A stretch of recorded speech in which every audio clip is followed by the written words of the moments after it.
Entre el año 2006 y principios del 2007 se realizaron talleres en distintos lugares de la Puna de Jujuy para dialogar con gente de las comunidades sobre la propuesta de escribir los libros de historia y geografía de esta región.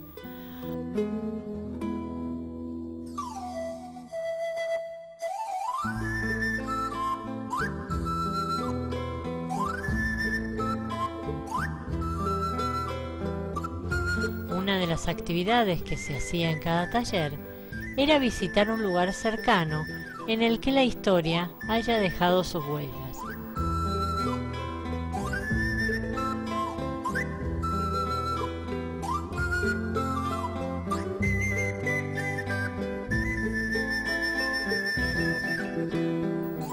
Lo que queremos compartir a continuación es parte del debate que se dio al volver del sitio de Yoscaba en el taller de Santa Catalina en septiembre del 2006.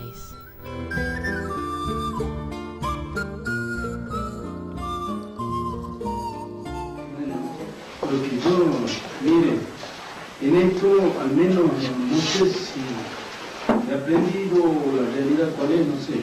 Tengo una incógnita por el momento. Lo que dice el pueblo chicha, y por eso me queda incógnito hoy en día, porque yo digo soy del pueblo cuya, ¿no? Ahora me queda incógnita porque dijo la antropóloga que habitaban ya hábitos de esa zona el pueblo chicha, entonces ahí me queda un incógnito. Tenemos una ya planteada que me parece que sería bueno a lo mejor que responda María, que quería responder, pero también René me parece que tiene alguna reflexión sobre ese tema de ser polla. Nosotros nos manejamos con la información que hay sobre los pueblos que habitaban estas zonas antes de la llegada, a la llegada de los españoles.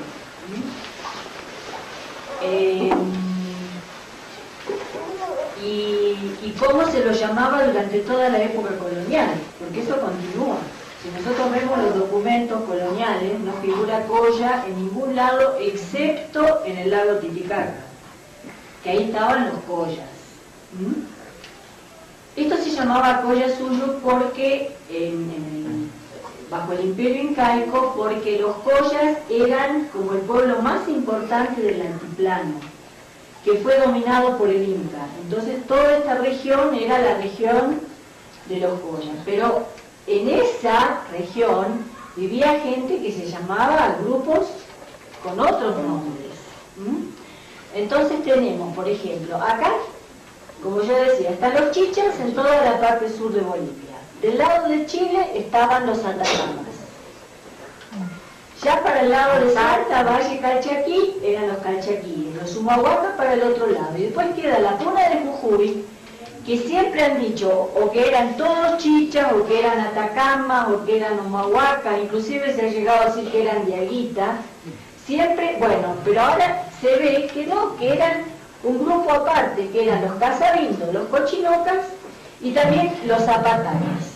No es la misma Apatama es distinto a Atacama, porque también algunos dicen que es lo mismo, pero eran dos grupos distintos. Los Atacamas estaban al otro lado de la cordillera y los Apatamas estaban en la Puna de Jujuy. Y también sabemos que eran un subgrupo de los chichas. ¿Pero qué hicieron estos? Ellos mataron a su primer encomendero, porque eran bravos. Yo digo, los chichas eran bravos. Mataron a su primer encomendero. Y entonces el hijo que se hace cargo de la encomienda se los lleva todos a Sucre, los saca de la puna, desaparecen de acá. Entonces lo que nosotros creemos que eso, el territorio que era de ellos ha quedado vacío y eso sirvió para que después entraran a instalarse tal vez gente de otros lugares. Porque también hay una cuestión. En la época colonial hay una puja entre Charcas y Tucumán, los españoles entre sí, por quién dominaba esta zona. Y gana Tucumán. ¿Quién cobraba los tributos? Eso por un lado, pero por otro lado era no era solo la cuestión del tributo, sino quién iba a la mitad de Potosí. Bueno, todos los que pertenecían a Charcas tenían obligación, incluidos los chichas, tenían la obligación de mandar gente a trabajar en las minas de Potosí. Todos los del altiplano, todo lo que pertenecía a Charcas, sí. Tucumán no. El límite entre Charcas y Tucumán estaba en Calaboyo y Casira, pasaba ahí. Entonces, de ahí para el sur no tenían que ir a la mina.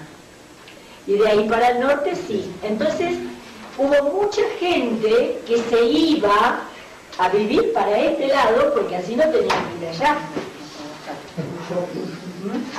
Porque ir a la mina no era cuestión de... No, pero ir a la mina era, digamos, morían, qué sé yo, 3/4 partes. Por el tipo no de por trabajo. cobarde ni por flojo, Sino que era más o menos la sentencia de muerte. Además iban a un ambiente muy frío, muy alto, con toda la gente hacinada, porque era una gran ciudad, pero tenían malas condiciones de salubridad, de alimentación, etc. Entonces, lo que se ve aparentemente es que la Puna de Jujuy recibe mucha gente que viene del altiplano, pero especialmente de la zona chicha, porque era cruzar el río y pasarse al otro lado, digamos, era frontera también antes, durante la época colonial. Y una frontera que significaba mucho digamos, en la forma de vida que podían. Si a eso le sumamos que había terrenos que habían sido desocupados, que no vivía ya nadie, entonces, bueno, ahí se han instalado. Lo mismo han ido atacameños, gente de Atacama a vivir a la Puna también.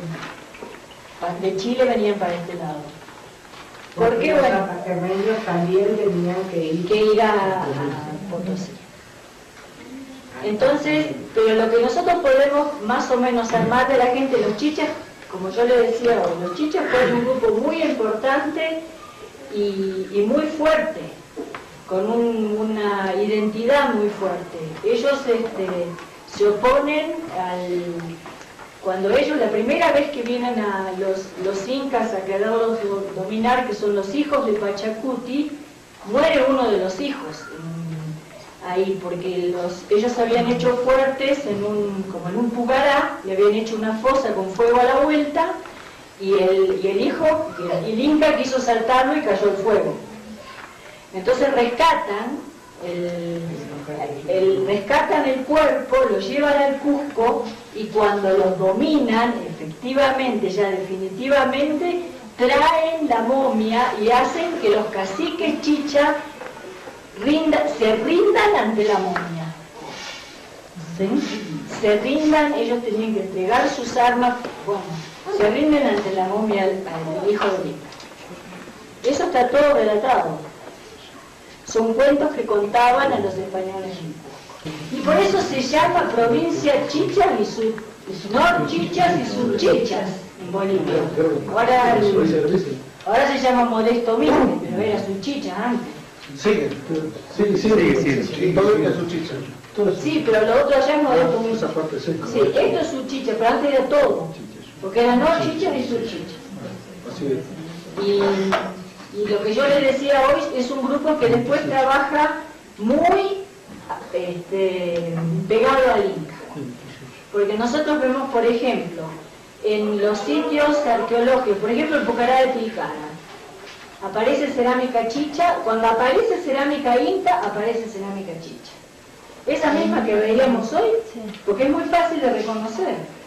Entonces cuando aparece un sitio que tiene cerámica incaica, ahí aparece el chicha, y aparece hasta en Catamarca, hasta tan lejos.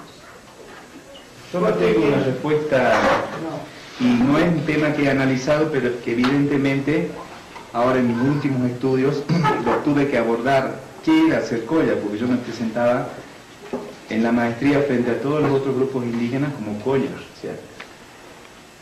Yo no me podía presentar como tilcara, porque yo no puedo demostrar que soy tilcara neto de tilcara. Mi papá me entero que nació en Hornadita, después me entero que mi abuela nació en Chorrillos, todo eso ya es Humahuaca, y que los parientes de mi abuela estaban en la Puna, algo así.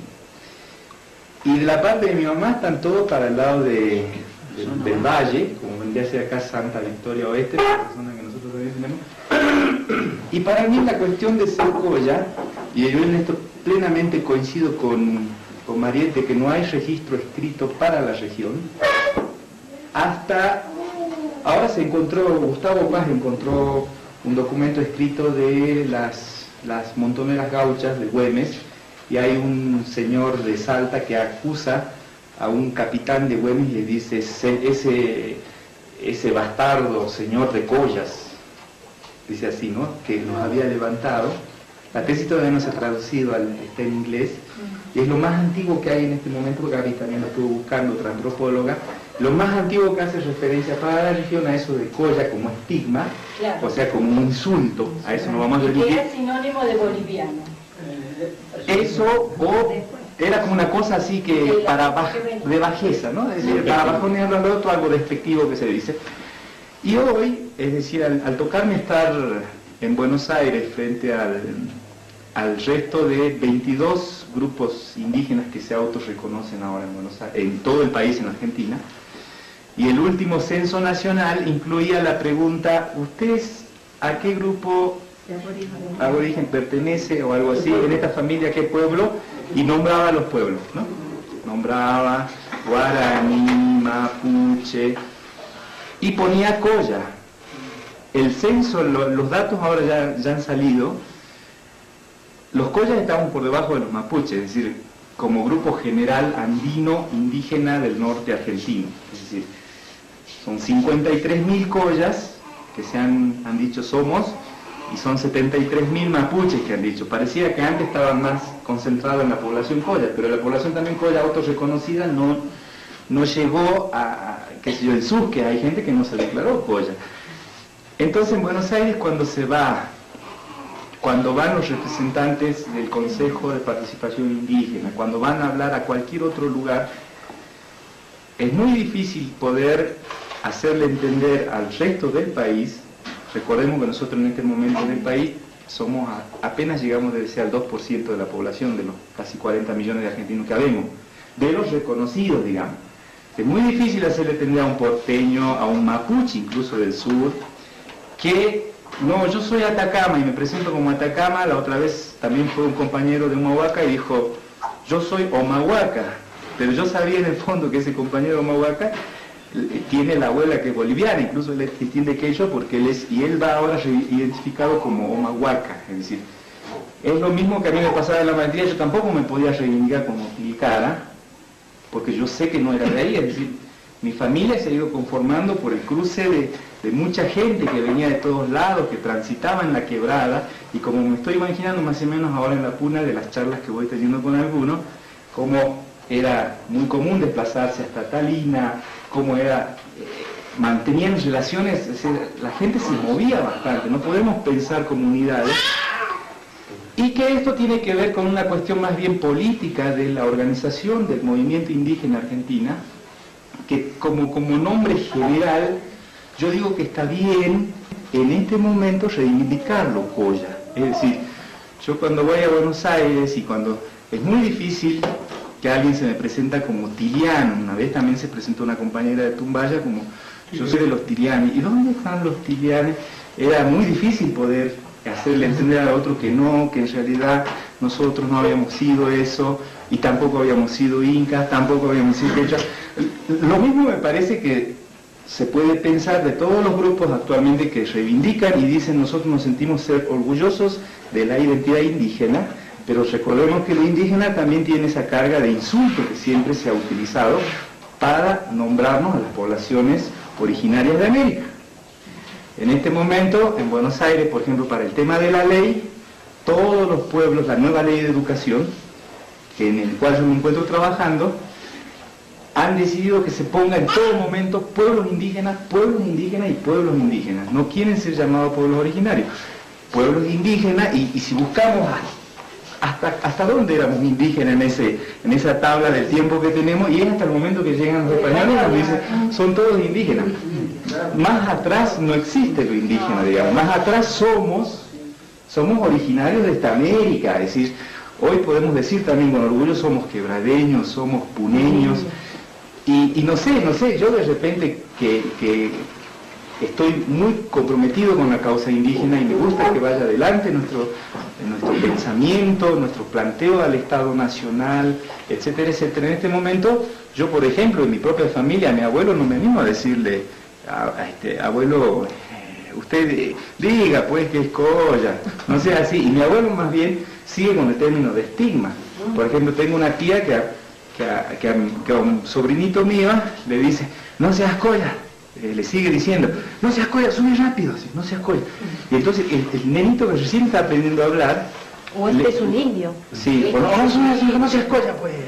Y el gaucho de la zona esa donde es mi mamá, el gaucho es ahí el manejo del caballo, y tiene un estigma por la gente que viene de arriba también, ¿no? Es decir, entonces, pero yo digo que es toda una construcción y es una discusión, y que en algún momento irá pudiéndose aclarar de alguna manera y de acuerdo a lo que cada pueblo decida. En eso sí yo me pongo firme que hay que respetar lo que el pueblo decida. En ese caso yo, por ejemplo, entonces, ¿cómo me había puesto? Colla o Mahuaca Tilcar, una cosa así, puse Colla, Mahuaca Tilcar, Colla Tilian, Colla Toara, Colla, Colla Chicha, una cosa así. Yo tenía dos compañeros de Tupiza que ellos sí se reivindicaban como chicha, pero cuando íbamos a agruparnos por grupos étnicos, por lenguas, a mí me ponían con los quechuas y a los chichas lo íbamos con los quechuas. Y el quechua va desde lo que tenemos todavía de quechua en Argentina hasta el sur de Colombia, es decir, todos entrábamos ahí en el grupo de los quechuas. Y el momento que en Bolivia empiecen a decir, no, los de Cochabamba en realidad no habíamos sido quechua, habíamos sido como acá, ¿no? Que digan somos chichos o habíamos sido... Ahora en Cochabamba se han empezado a plantear que habían tenido una influencia muy grande de Tiahuanaco y de los aymaras, pero todos los nombres ahí antiguos son todos aymaras, los nombres bien antiguos de la zona de Cochabamba, ¿no? Y ellos, los quechos ahora que se reivindican como nación quechua, se admiran mucho cuando encuentran esto, porque ellos, entre quechos y aymaras, se sienten bien así, no divididos, pero se sienten bien identificados cada uno. Entonces, bueno, ese es mi aporte que yo puedo dar y puedo decir que me gusta que se discuta bastante el tema, pero creo que nosotros como indígenas y los del movimiento indígena no debemos llevar hacia el esencialismo o hacia el fundamentalismo, porque el día que yo agarro y digo, no, yo solamente, como una vez dijo el Malcu en Bolivia, que es el líder de un grupo muy fuerte, que él dice, la constitución del Joyana, y es la nación joriana, y aquí los jaras son los gringos, van a tener que pagar impuestos para entrar, porque los Andes solamente para los Andes. ¿Y con nosotros qué tenemos que hacer? ¿Los tenemos que matar a los gringos? Y no es así, ¿qué hacemos con los otros? Entonces, eso que lleva a la esencia, yo particularmente no comparto la idea. Me parece bien que hay que reivindicar hasta cierto punto, pero si nosotros en Argentina como movimiento indígena no nos aliamos con los desocupados, no vamos a buscar... es decir, terminamos cerrando y terminamos quedando solos, ¿no? Eso les está pasando en muchos lugares, así que han dicho, no, yo no quiero, y nada, no quiero con el Estado. Y después dicen, por favor, no las becas, bueno, necesitamos esto. Y hay que negociar constantemente con el Estado-Nación, que sí ha sido opresor en un momento, eso también hay que analizarlo, y hay que ver las formas de ir construyendo. Eso no es lo que quería decir, tal vez le dejó con más dudas que otra cosa, pero es mi posición, es una posición un poco personal. Sí, hermano. Por ahí yo te había escuchado que vaya usted a participar en reuniones donde dice que siempre quieren ser, quieren ser indígenas o hacen valer eso. Yo creo que por una simple razón. ¿Por qué? Porque, bueno, son errores que se han venido plasmando en la Constitución Nacional del 1969. Si nosotros no hablamos del tema indígena hoy en día, si hablamos de campesino o si hablamos de otra cosa, no tenemos ningún derecho, porque no hay ninguna legislación que diga el campesino. Claro. Entonces, esa es la simple razón. Yo creo que todos estamos, aunque yo es un rótulo impuesto, pero ¿qué va a hacer? Sí. No tienen que, porque son las leyes que están determinadas así. Y eso tendría que ser igual que se a nivel internacional, el convenio, ¿no? Entonces, y si queremos cambiar esto, no es más vale que... No, yo creo que los términos, los nombres, no es lo que importa. Y que quizá, digamos, precisamente relativizar y saber de dónde viene. Ahora, era ante tu duda, Nicolás decía, yo ahora no soy joya, yo soy chicha, sos chicha.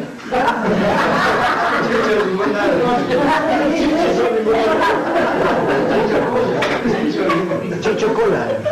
Tal vez tenemos algo ahí fuera. Sí, yo más que nada por el camino recorrido en todo este tiempo, ¿no? Trabajando pensando y reflexionando, no solo el aspecto, digamos, de ideología y de filosofía indígena, sino también aspectos relacionados, como comentamos hoy, aspectos a la legislación, a la territorialidad. Y son momentos que han ido pasando los movimientos indígenas. Y son etapas, yo te comprendo con Marcos, pero muchas veces estoy hablando con él, es estrictamente fundamentalista, y me parece bien, porque es el momento que a él le ha dado para poder conformar una unidad dentro del grupo que él tiene. Pero tiene los hijos estudiando en Cuba. Es decir, él dice, soy indígena y Dios no me entiende. Pero después a su hijo los manda a Cuba. Es decir, tampoco el discurso con la práctica no es coherente. No es coherente. Pero hay cosas que como digo, son etapas, es decir, por más coherencia que la busquemos, hay etapas. En algún momento nosotros hemos debatido si es indianismo o indigenismo, si es aborigenismo o indigenismo. Y a esa discusión, a ese nivel de discusión política, hay que superar. Ya llevamos 10 años de discusión, en este momento no nos ponemos de acuerdo, ¿no? Yo creo que hay que ir avanzando, como dicen ustedes, totalmente de acuerdo, en el hecho de las reivindicaciones primarias, y de ahí, más allá del nombre que sea, ¿no? O indio, o aborigen, o no sé. Hoy, todo el espectro digamos, de los originarios de Argentina tienen un aspecto común, que es la pobreza. Y a eso, creo yo, que tenemos que combatir. Y ahí sí que acepto el diálogo con el Estado.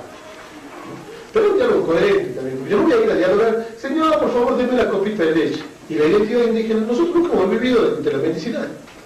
Primero la identidad indígena y después el diálogo con el Estado, ¿no? Por lo menos así lo planteo yo en Uruguay. Primero la identidad, porque yo no voy a ir a, che, padre Jesús, por favor, una copita de leche. No es ese tema.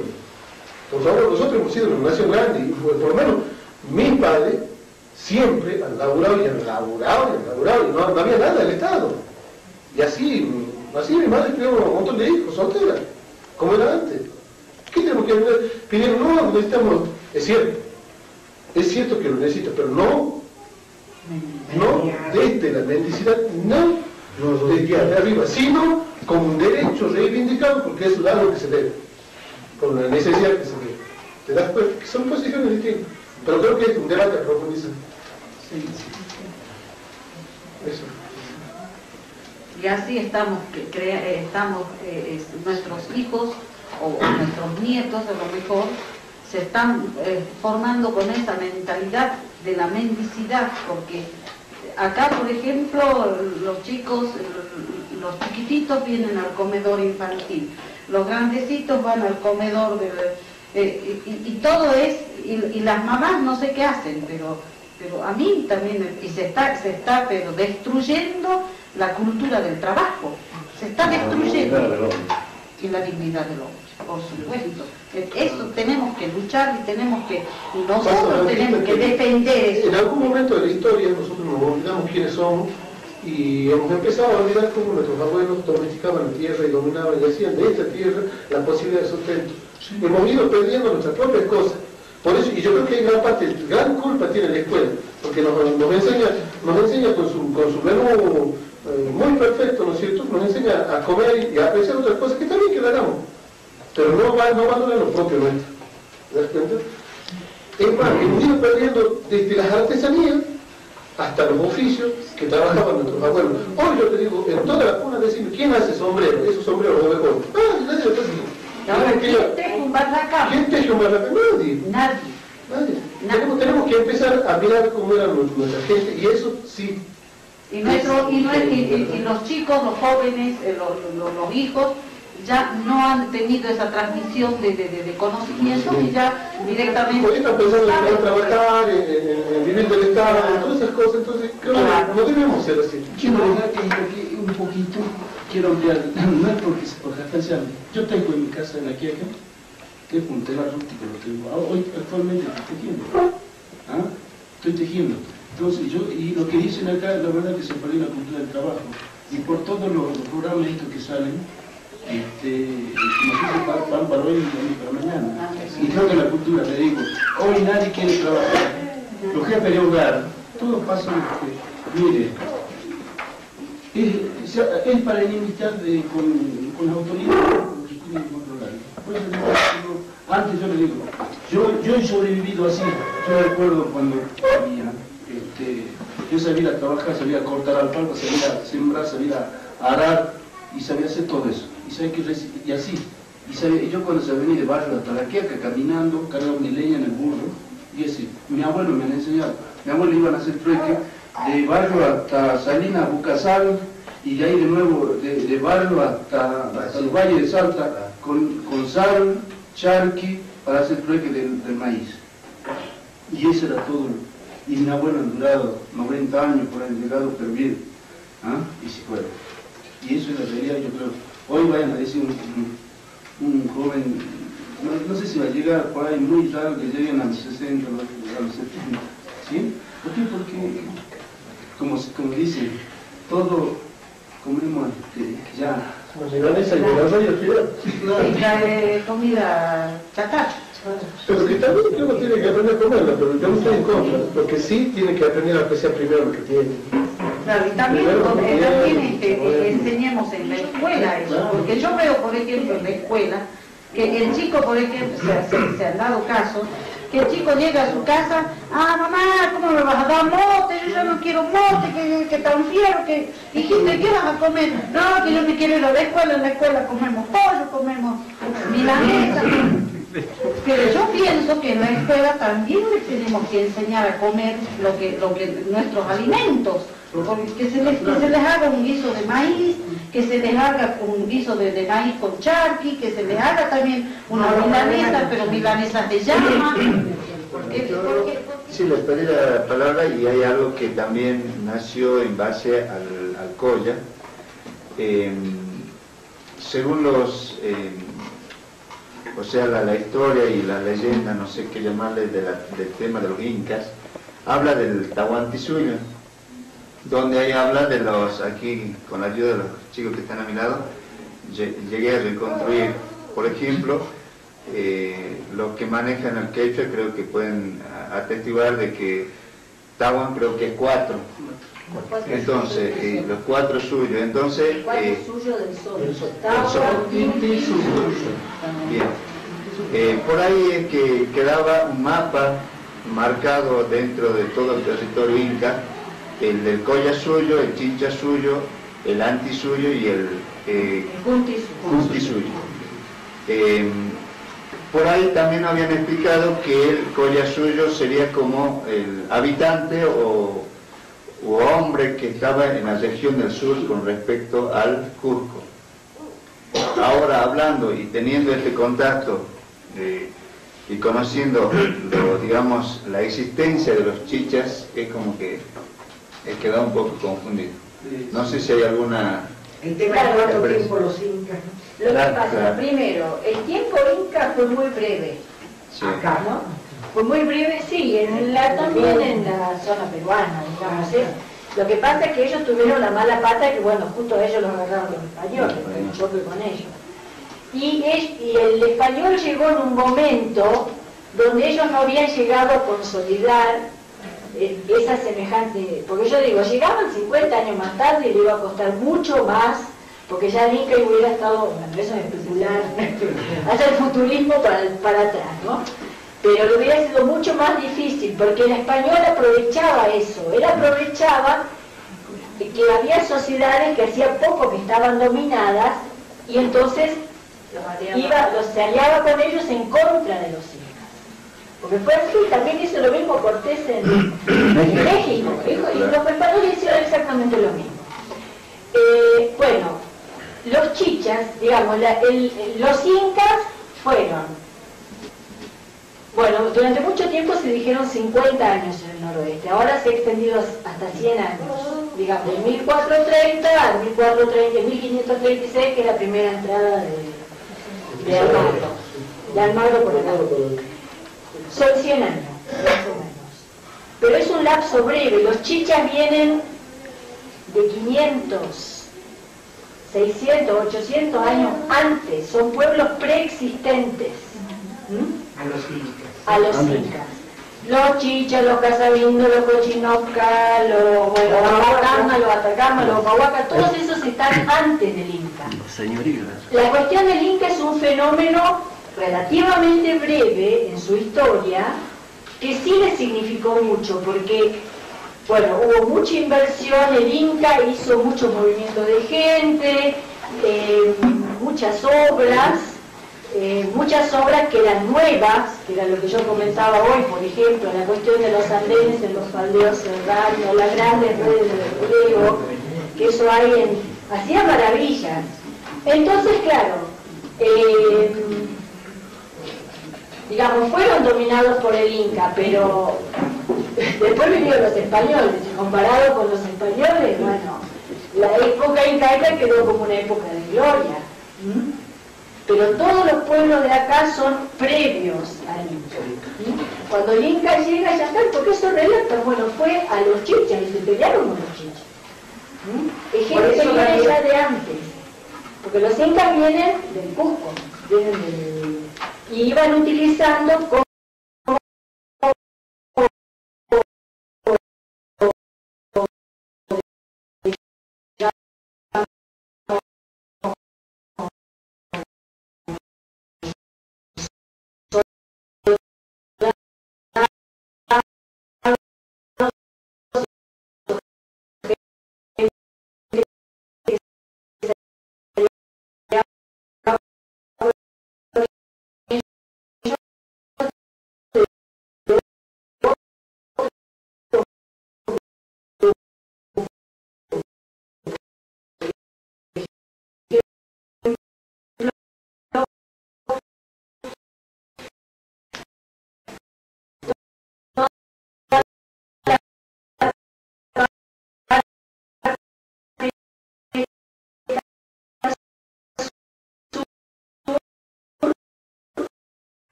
solamente es de Tarija y no se puede hacer en otro lado. Y no sé, y nadie toca sicuri como tocan los aymaras, pues solamente tocan los del lago Titicaca. Y un pueblo que va, como ha ido nuestro pueblo, muy sabiamente, ha ido incorporando muchas cosas. Y yo mismo, como indígena, yo le hacía dialogar a la Virgencita de Copacabana, que tengo ahí una fotito, le hacía dialogar con la Pachamama y con las almitas, las juntaba, y hacía mi propia construcción, digamos, y estaba contento de tener eso, digamos, y que me fortalecía. Ahora, los que vienen por atrás son otra generación y nosotros ahí les dejaremos que ellos resuelvan, pero sin plantearles mucho, por ejemplo, ¿no?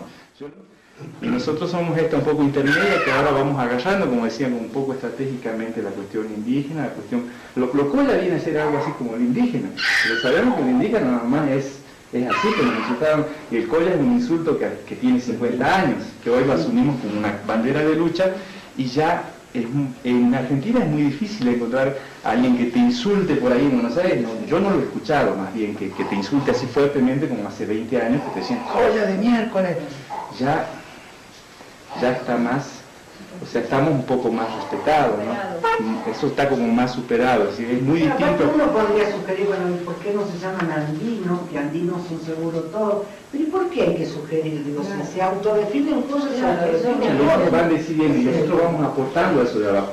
Y por eso me parece que es un aspecto de construcción social. Y la historia, más vale que la historia la llevamos ahora, como se está planteando el libro para la Puna, se la lleva para el lado de reivindicar lo que siempre hubo, lo originario, las culturas de hace cientos de años que se vinieron repitiendo. Lo que hay que romper hoy es esa otra historia que se nos ha impuesto, que es apenas nueva y que es otra visión que se sigue enseñando de esa manera, pero con esta otra irá nuevamente saliendo otra generación. Nicolás, ¿qué piensas? Ahí en la historia esa, Machaca, Ahí que Nicolás todavía no estaba haciendo. otra incógnita tengo acá, digo, si hacemos un libro de historia, ¿sí? Porque creo como pueblo tiene que quedar ahí para los chicos, porque son los generales, digamos que ellos son el futuro del mañana. Entonces, ¿cómo quedaría acá? Porque eso también es esa es mi conclusión que yo pido también. eso yo quiero, hay que definir. No hay cosa que, porque igual que estamos haciendo un libro regional de la región para los chicos, para que sepan. Entonces eso es incógnita. Eso hay que dejarlo plasmado hoy, decir, ¿qué pueblo somos? Realmente hay que poner eso. ¿Qué pueblo somos? Porque si no, mañana va a haber, porque dice, como está diciendo, el libro por ahí dice, por ahí me dice, somos de Aguita acá, así. Eso ya no. No, pero así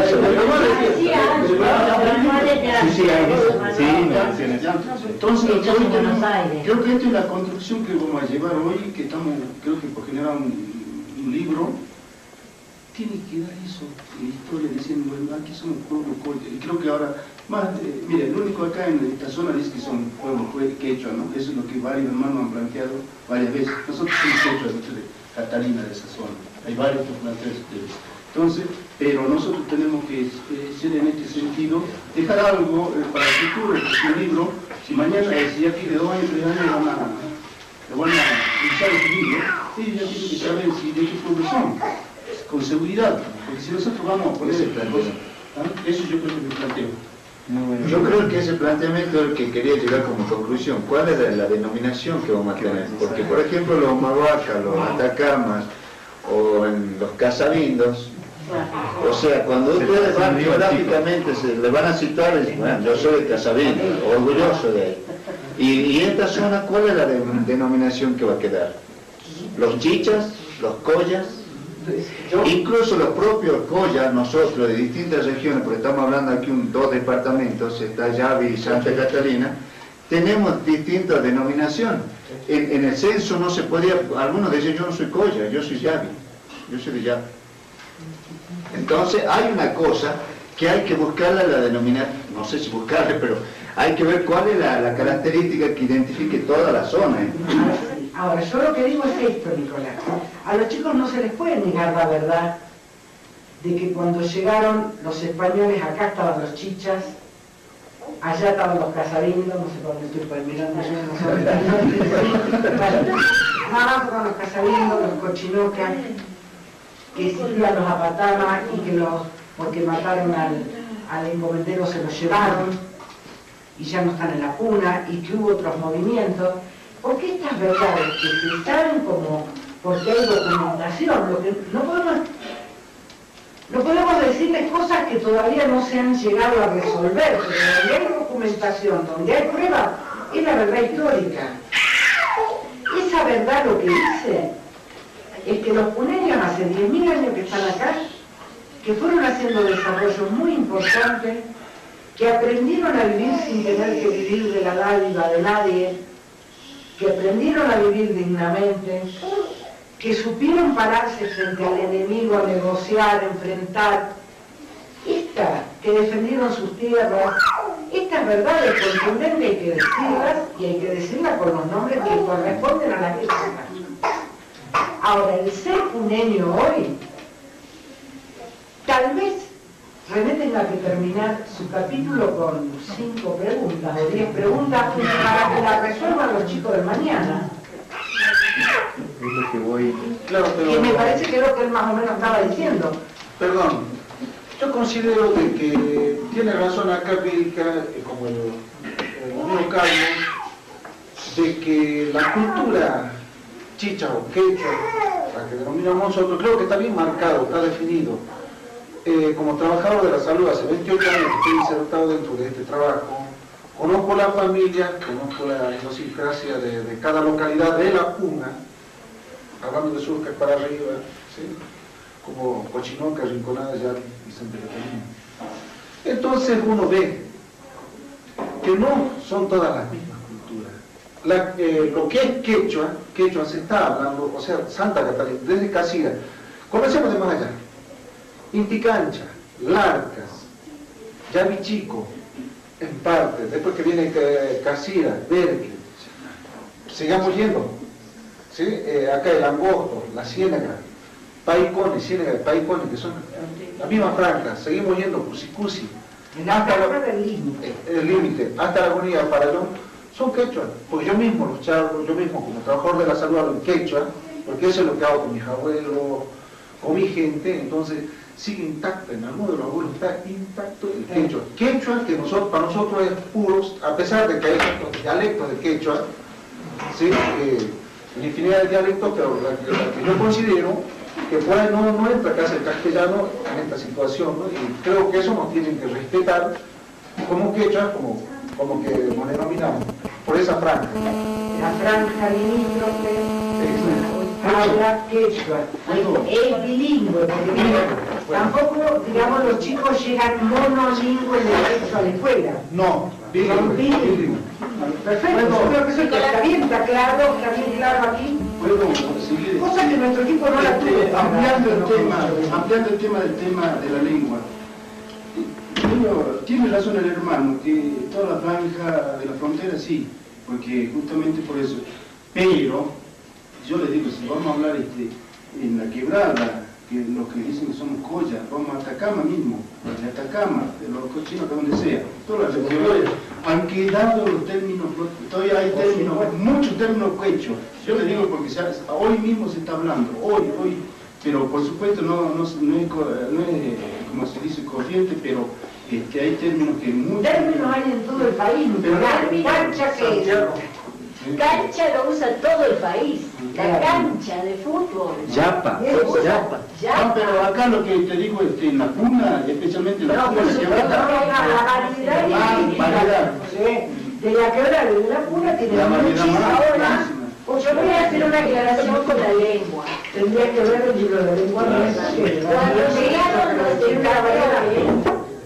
en la zona andina se hablaban muchísimas lenguas distintas. Muchas.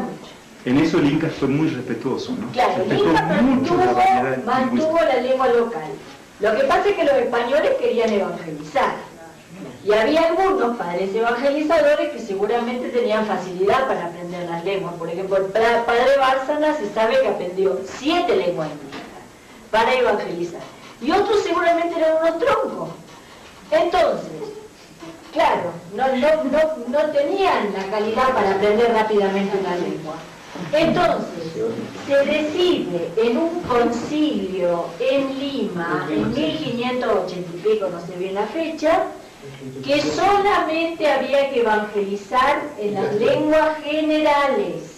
Y las lenguas generales eran el quechua, el aymara, el puquina, que es una lengua que hablaban los collas, puquina, que es una lengua que después se perdió, y el guaraní para las tierras bajas. Porque ellos, en casi todo, digamos, en toda esta zona, lo que había sido el imperio incaico, siempre alguien hablaba quechua en cada comunidad. Entonces, usando ese como vocero, inclusive está dicho que les prohíben hablar la lengua previa, digamos, la lengua anterior. Tenían que hablar eso nomás.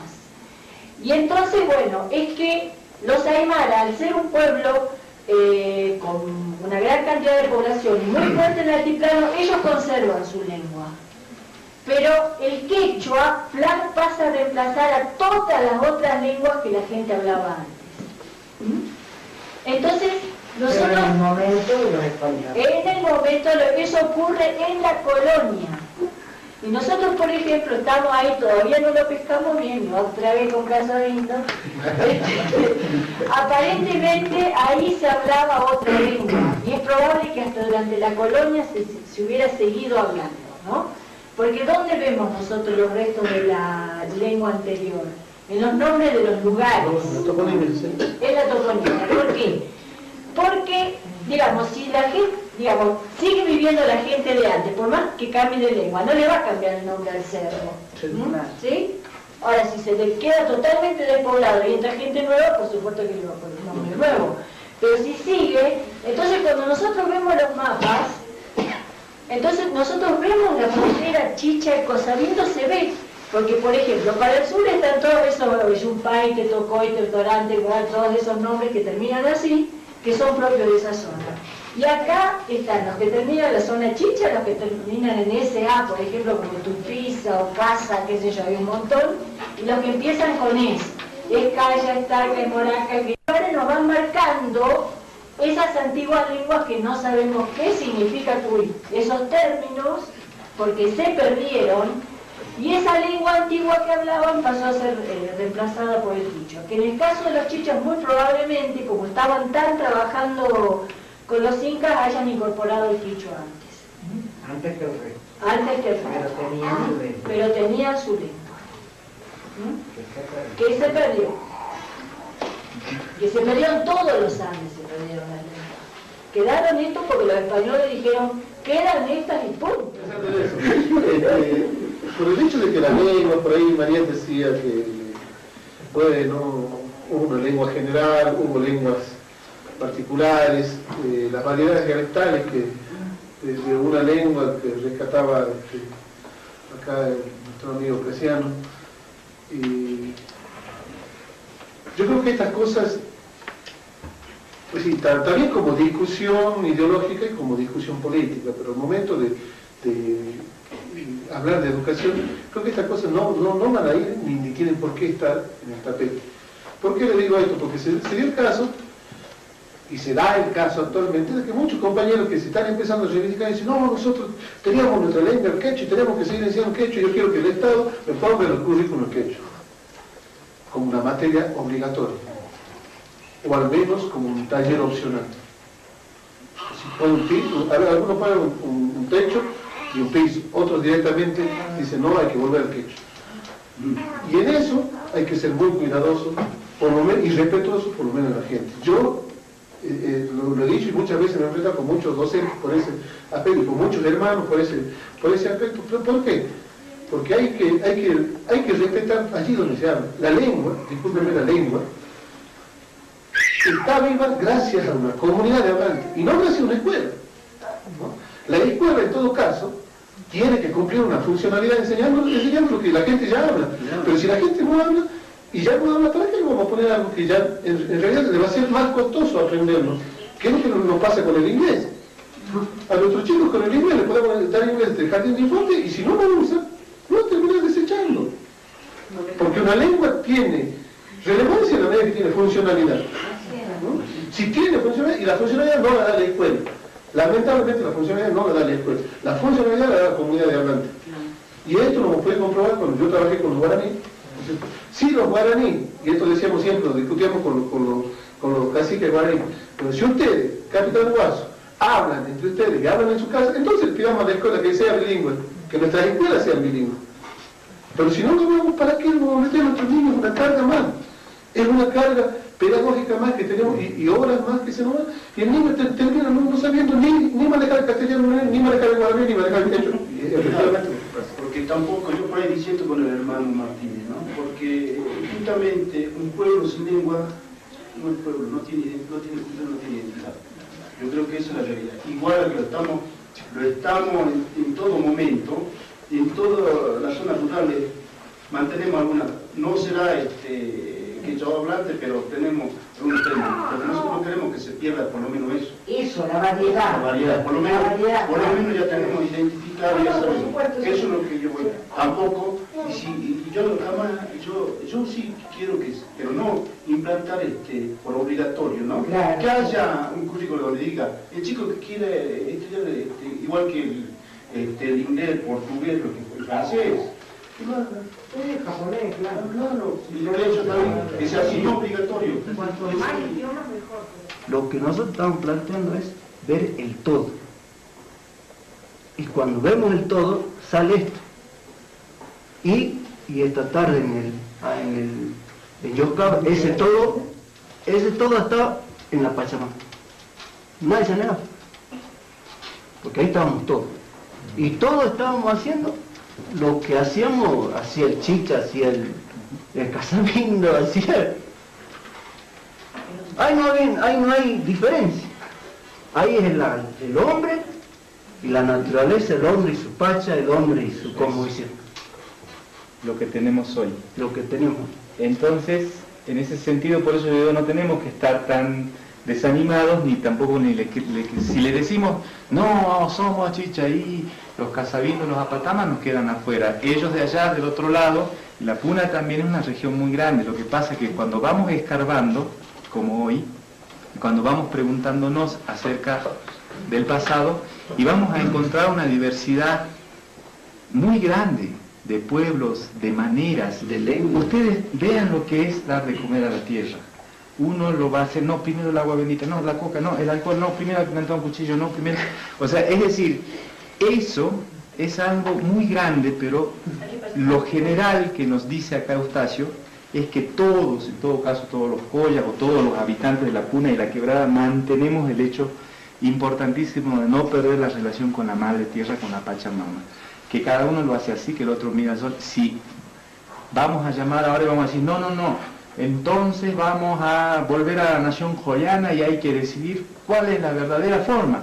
Yo lo digo con todo dolor del alma, hubo hermanos indígenas que allá plantearon eso, es decir, hay que ver la verdadera forma, y eso es acabar con toda la diversidad, con cómo lo hace el Vallisto, además, ustedes como puneños han compartido muchos espacios que los han unido, por ejemplo la mina El Aguilar, ese espacio de haber compartido, de ahí han venido de Casabindo, han venido a trabajar de la Quebrada, han entrado de Bolivia, han vivido como 50 años, 70 años juntos en ese espacio de laboral.